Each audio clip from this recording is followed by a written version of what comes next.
Adam Schiff is a lawyer. He's got a license in the state of California, maybe in other places too.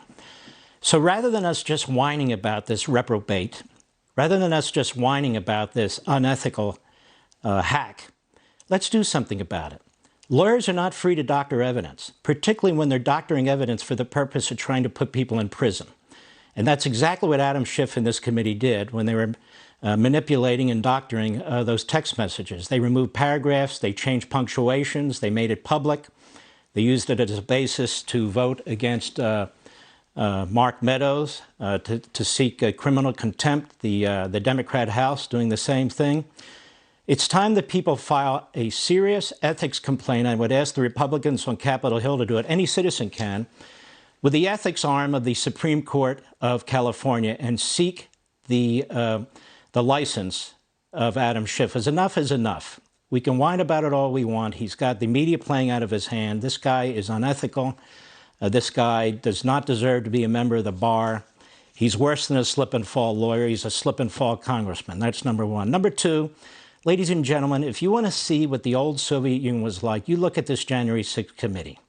You have these clowns making pronouncements about the innocent and guilt, and mostly guilt, of individuals who they're supposed to be investigating. They want their text messages. They want their emails. They're going to phone companies to get their phone calls. And why are they doing this? Because they want to get to the bottom of the insurrection, they say. And for what purpose? We have a legislative purpose. And what's that? What law are you going to pass? Liz Cheney gave it up the other day. She said that they may look at a criminal aspect for Donald Trump, dereliction of duty. Well, speaking of dereliction of an IQ in the case of Liz Cheney. Number one, Congress does not have the power to do criminal investigations. Number two, dereliction of duty, as we've discussed, or you have, is Nancy Pelosi. She's in charge of protecting the House of Representatives. She was offered the National Guard. That's all the president can do. There's nothing else he can do. It's up to her. She didn't call in more Capitol Police. They report to her. The Democrat mayor, Bowsher, who's another disaster in Washington, she didn't call in more Metropolitan Police. The Norfolk FBI office, the NYPD, warned about more people coming. And what did she do? And why didn't she call in the National Guard? You know why she didn't? We know why. She doesn't like the National Guard. She doesn't like the Insurrection Act. She was attacking Trump along with the phony generals and the media who was thinking about using the Insurrection Act to stop the riots all during the summer. She said no. So imagine if she brought in the National Guard, as was offered by the President of the United States, what a hypocrite she would look like. Imagine if she called in more cops, including federal cops. She called federal cops that were protecting the federal building, the courthouse in Portland, stormtroopers. So she wasn't going to call in the stormtroopers. She wasn't going to call in the National Guard, having attacked the Insurrection Act. So she, Liz Cheney, has been derelict in duty to protect the Capitol building. The President of the United States did everything he could.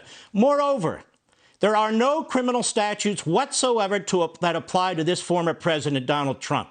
None. Period. Or if they are, they're hiding with weapons of mass destruction in Iraq. Maybe her father can help her find those. But the fact of the matter is there aren't. This committee is violating the Bill of Rights. It's violating due process. This committee is on a quote-unquote criminal hunt, trying to get people humiliated and embarrassed. Why would you have a vote for criminal contempt on a serious issue like executive privilege that does apply in certain respects to former presidents of the United States? How do I know? The Supreme Court said so. And for good reason. Separation of powers carries forward, regardless if you're president now or president later. So what is it exactly that they're doing? They're holding people in contempt. The fraud, who's the attorney general, who wants to put parents in jail using the Patriot Act, he goes ahead and indicts Steve Bannon and wants to indict other people. This is an issue that's before several judges that has to be adjudicated, the extent of executive privilege. And then we have these two Obama judges and one Biden judge, and what do they say? That the current president hasn't asserted it, and he's in the best position to assert executive privilege. No, he's not. That jerk has announced he's going to run for re-election. He doesn't care if there's executive privilege or not. He is working with Pelosi and the Democrats to go after Trump. The hell with the country, separation of powers, and all the rest of it. Now, let me get back to Elizabeth Warren and the Supreme Court of the United States. Elizabeth Warren is a thug and a liar. She got into college lying about her ethnicity. She continued to lie about her ethnicity in order to get big-time appointments as a professor. She didn't use her brain. She tried to use Native Americans to get to where she is. Now, this thug says we should add 4 seats to the United States Supreme Court. This thug wants to add 4 seats to the United States Senate. They want to add enough seats until they control everything. You know what that is? Totalitarianism. And that's what she is, a totalitarian. I'm done. Want to see more Mark Levin? Go to LevinTV.com and subscribe now.